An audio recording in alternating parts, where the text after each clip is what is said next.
Hello, colleagues, and welcome to the 163rd edition of the Frank and Stan chat. And for those of you who watch regularly or listen regularly, I always have to say Frank and Stan chat because when it comes up with the little text underneath, it always looks as though it's Frankenstein.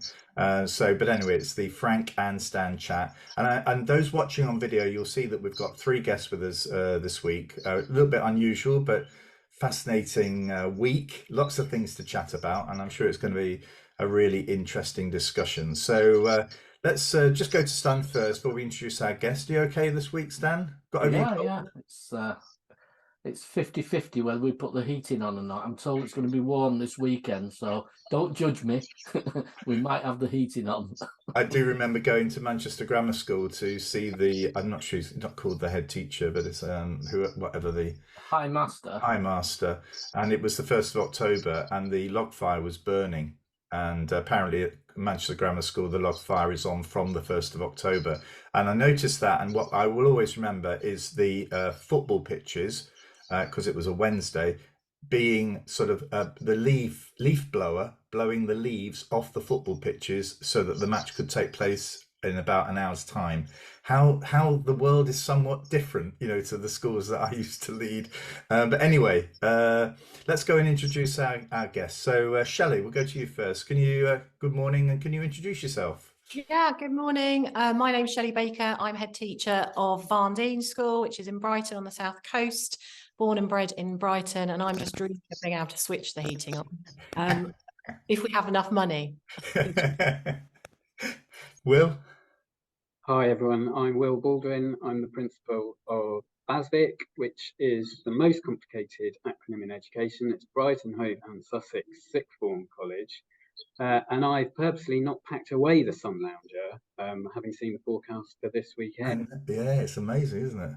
Yeah. So perhaps the heating won't be on at the weekend. But anyway, and Grainne. Good morning, I'm Grainne Byrd. I'm Director of Faith and Ethos at Cardinal Newman Catholic School and Sixth Form in Hove. And I still hope to eat my lunch in the garden this weekend. The weather in the sunny south coast is lovely, and I'm still sea swimming, so all good. Oh, fabulous. We're always sitting on our deck chairs in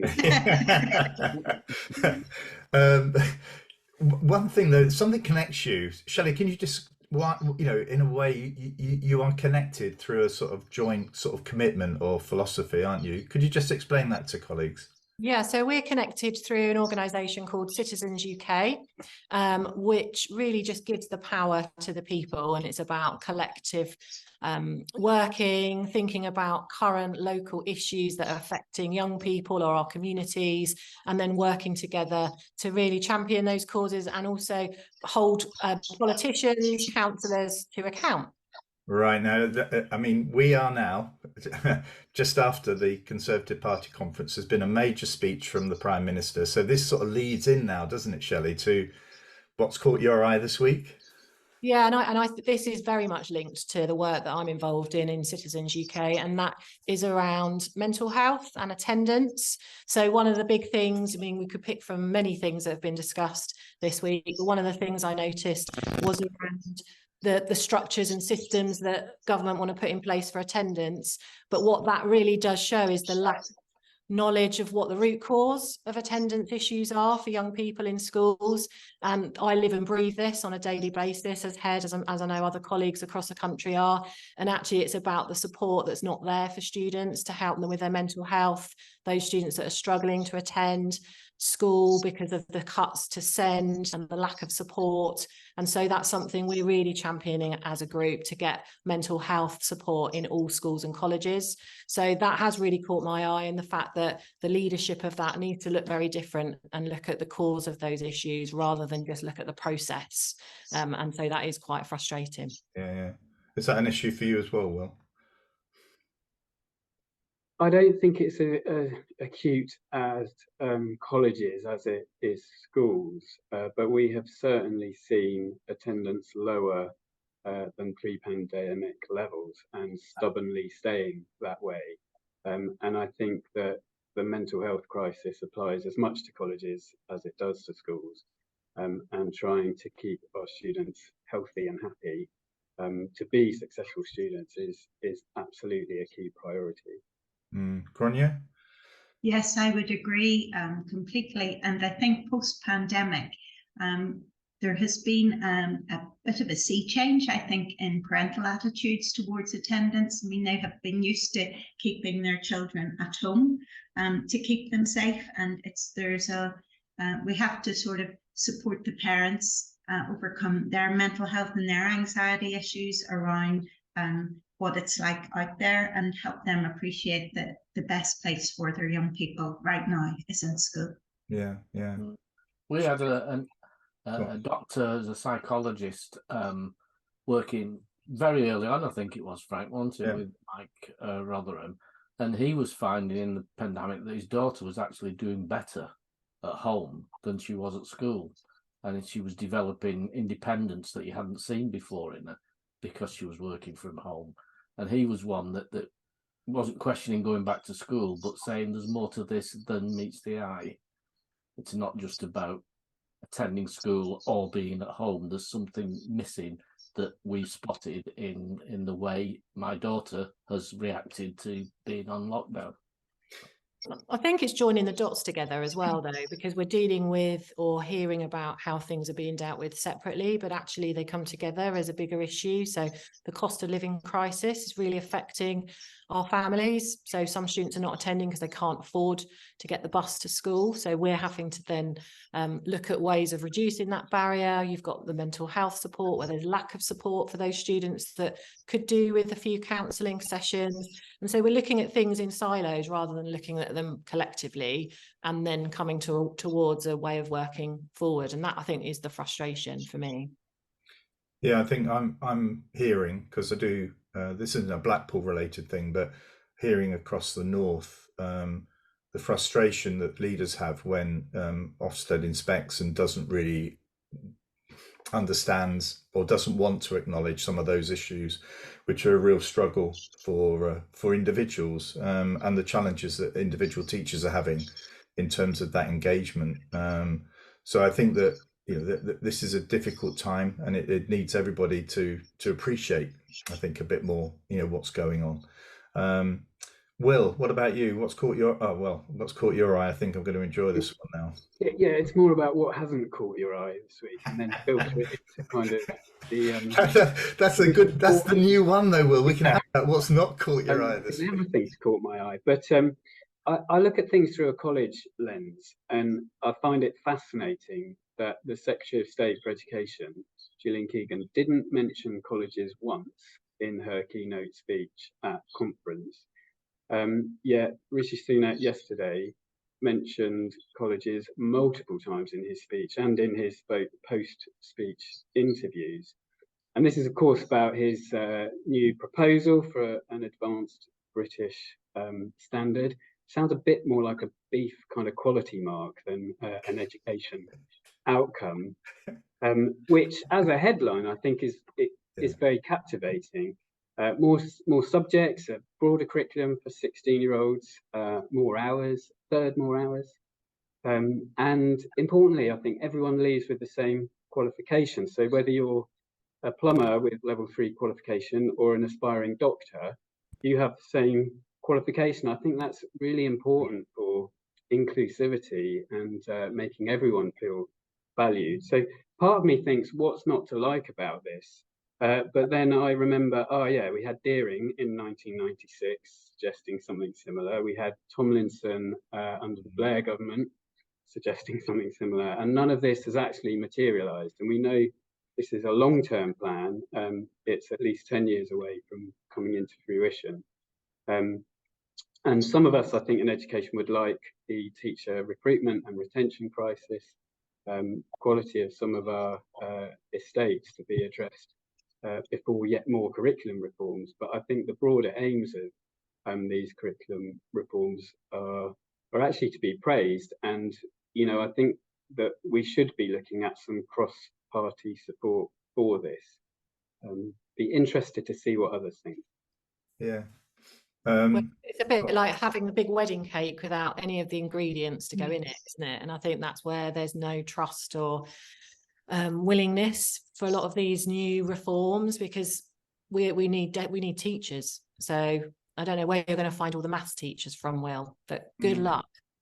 Yeah, I also the amount of money that's spent on forcing kids who have not passed their grade 4, not got grade 4s, I mean, got to be careful with the wording here, but haven't got the grade 4 in their English and maths, and to sort of force them to continue to go for that examination, as opposed to sort of looking for something slightly different that might be more suited to their perhaps future career choices and whatever, it's always I keep referencing this work by Dr. Ruth Lupton at Manchester University, who's looked at the number of children who got, say, 8 GCSEs but didn't get maths.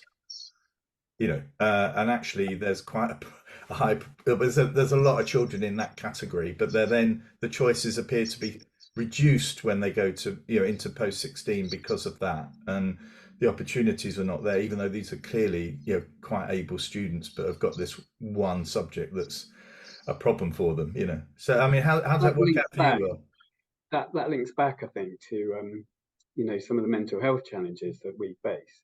It is not good for our students to repeatedly put them into exams that they're being set up to fail by a system that says there's 1/3 of the cohort who has to fail each time an exam is set. And whilst I think we should be looking at breadth of curriculum, I'm not sure if it's the right answer to force English and maths on those who really don't see that as part of their career ambitions and their longer term education. I'd also like to find out how many students they spoke to create these reforms, to get their ideas. Well, I would suspect not very many, and I think they are very good when it comes to conferences, and I'm not just talking about sort of Conservative Party, but when we've got a general election coming up next year, we are listening out for things that they think will be vote winners for them. I think that's the long-term aim. It's what makes them look like they're doing something, what makes them look like they're listening to the people, and actually the people that know what's going on in education, like Will and Shelley and my principal Claire, they're not asking them, and there is no opportunity really for a wider consultation on the issues that really matter, which I think one of the things that we do in Citizens, at least it gives us an opportunity to talk at grassroots level about what impacts our students and their families. Yeah, it's interesting, isn't it? This bit about, we talked before the recording about how a senior leader in a school would want to do something fairly radical. You would certainly reach out and you'd sound people out and you'll sort of ease your way into it. Whereas, I mean, I feel because I'm involved in this HS2 issue to a certain extent, the lack of engagement with civic leaders in the North, because they knew that it was not going to be popular. There are many things that school leaders do that they know are going to be popular, but unpopular. But the thing they've got to do is reach out and and try and persuade and to sort of lay the ground for that decision. It's just. That's back to Shelley's point, isn't it, about operating in silos? And my point about Gillian Keegan not mentioning colleges at all in her speech, but then they're a fundamental part of Rishi Sunak's speech, is I wonder if the education secretary actually knew these announcements were coming or not, or whether they'd just been worked up by Number 10 and his team.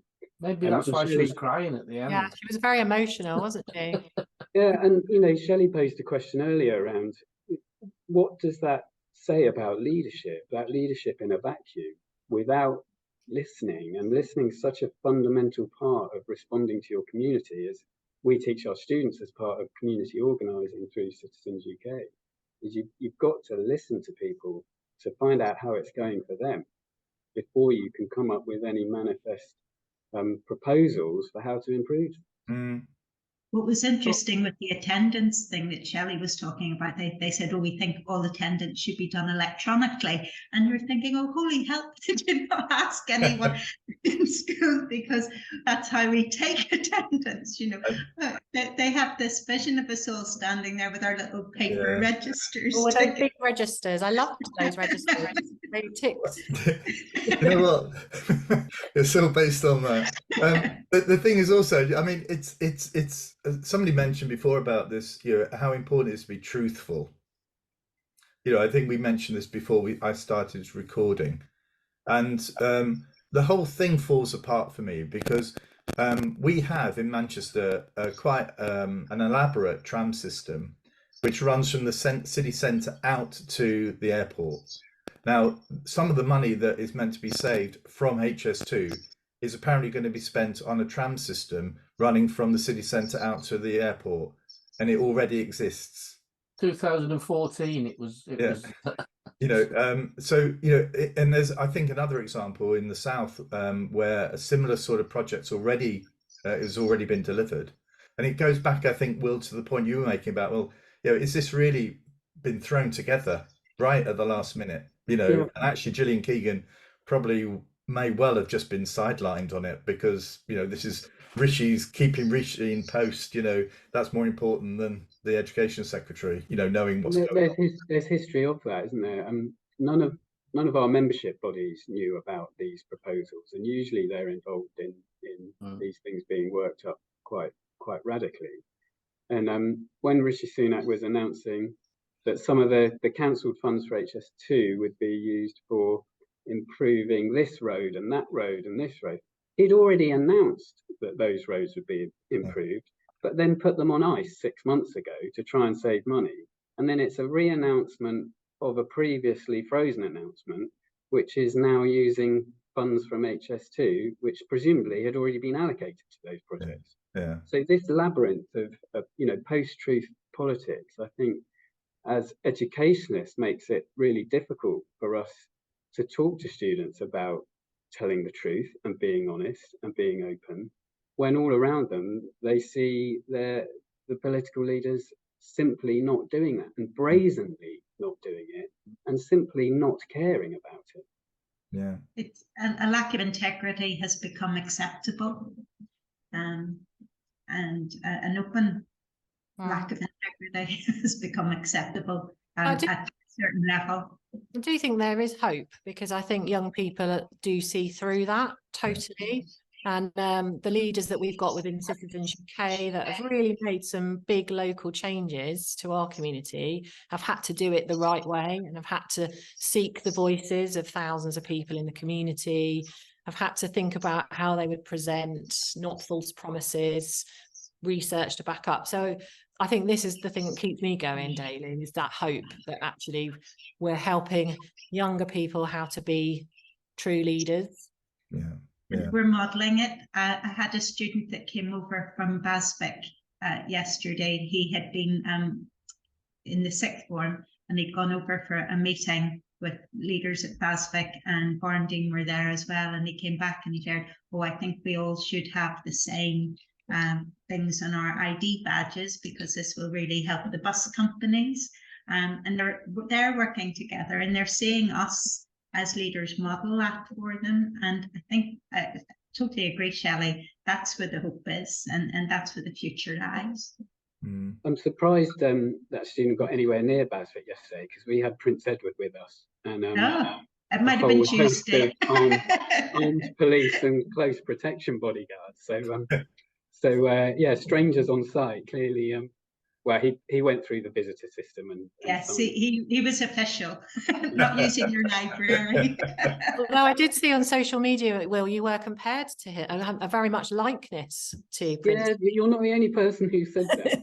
I think I've got a bit more on top though. Yeah. Lucky you, Will. Grainne, what's caught your eye this week? It was an email I received from School of Sanctuary, informing me about a GB News item that was coming earlier in the week, talking about the support that organisation was giving to refugee and migrant students in the UK, but accusing them of indoctrination. And that was quite disheartening for me, because I know what we've been doing in the city, across the city, supporting migrant students and refugee students. We have worked so hard to be inclusive and to highlight the dignity of these young people. And it was so hard then to read the organisation who I believe were doing sterling work in this field were being accused in such an underhand way. Mm-hmm. I mean, this is, in a way, I suppose, I don't like the term, but I suppose people would call us woke, wouldn't they? Opponents would call us woke. But it's sort of like, I feel as though it's a badge of honour, you know, that actually, yeah. If woke is about being kind, then yeah, I'll sign up for that. Yeah. I mean, there was a nice piece yesterday I was reading, I can't remember who wrote it, saying that woke is actually the new Brexit for the Conservative Party, because they need an enemy that unites their people together. So because they can't really do it around Brexit anymore, because one, it's a disaster, and two, there's nothing to show for it. They're creating an enemy in woke, so that the Conservative and like-minded people can have an enemy to point a finger at and say it's all their fault. Yeah, I think I thought it was quite interesting that somebody narrowed that down to say that's the purpose of woke at the moment. Yeah, it's so disheartening, isn't it? When I mean, from my faith perspective, I'm coming at it from working towards the common good and supporting the dignity of every person and solidarity with anyone who's marginalised. But anyone from, I believe, a position of goodwill can get on board with that.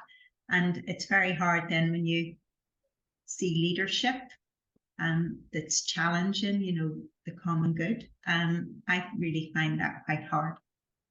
Yeah. So we need political reform, don't we? Because it just doesn't work by having this party against this party. And if you compare that to your own organisation, I purposely employ people that have got different opinions to be challenged.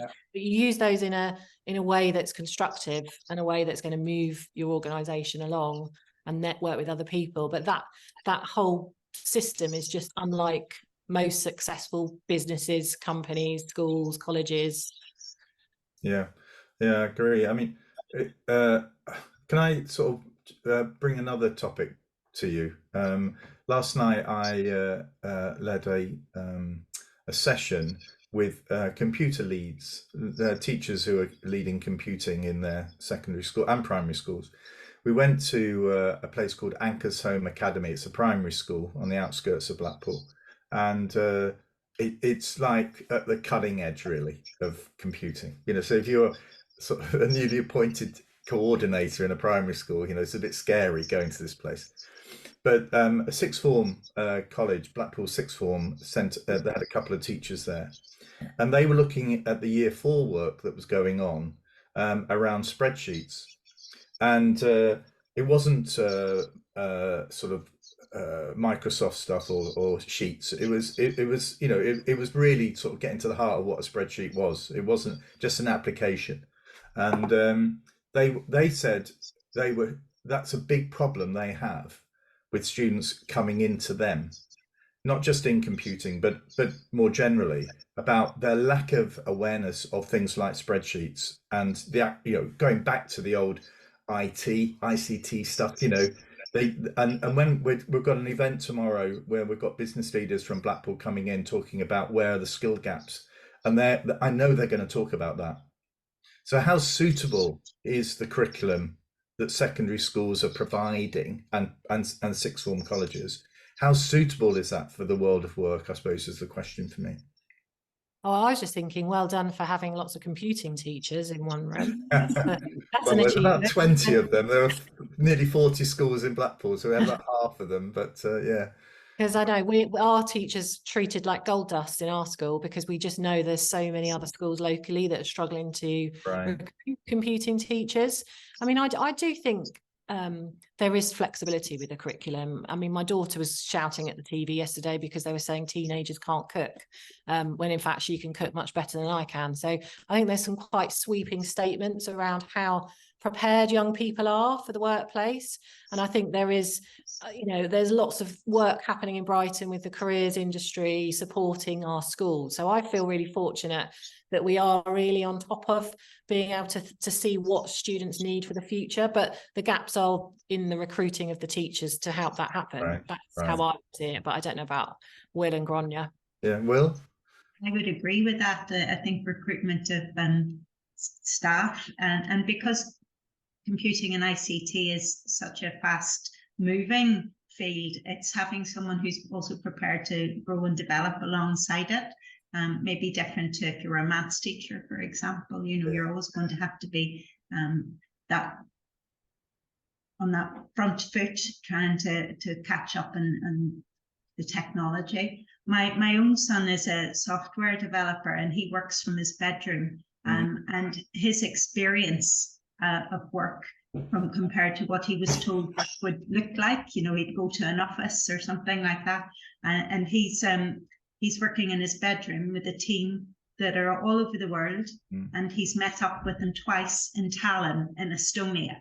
I mean, it is completely alien to anything I would have expected him to end up doing. But, you know, working independently, learning as he goes along. But imagine if you're a computer teacher, you're not in a classroom. That's very alien to maybe what you're trying to teach, you know, what that's going to look like, not just the coding aspect of it or the technology side, but, you know, what it all looks like. Will, have you got a view on that? Yeah, I started my career 2001 when key skills was a big feature of post-16 education, and that did have a systematic way of upskilling all students in some areas, which not just those who wanted to go into computer science. And so students were familiar with those software packages or became familiar through their key skills classes. But unfortunately, students voted with their feet because I think really you need to embed how to use these applications in the subjects that they're being taught anyway, rather than saying, here's a standalone course. And I think that's the challenge with AI, isn't it? It's how do we teach students to use this effectively within their current curriculum and subject areas, whilst also, you know, teaching them about the limitations and areas where it shouldn't be used in terms of coursework. But it crossed my mind yesterday with the announcement of this new qualification.